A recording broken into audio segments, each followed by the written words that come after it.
Hi, to read and answer messages on Google Pixel Watch Free. Firstly, let's swipe up from watch face to find notifications, and that is my new notification.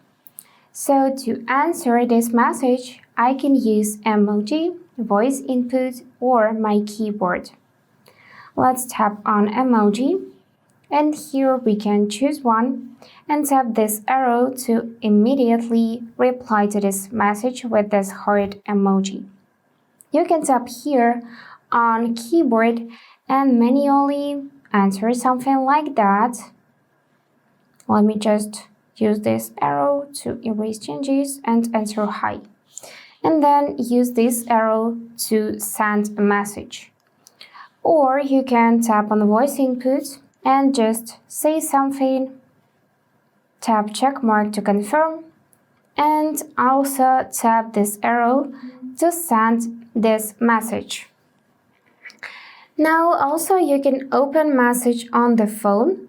For that, let me just write down new message.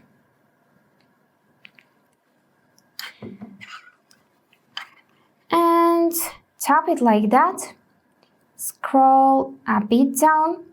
And here you can actually find this option to open on phone, clear, or mark as read. And that's all for today. If this video was helpful, please subscribe, like, and comment. And I wish you all the best. Bye bye.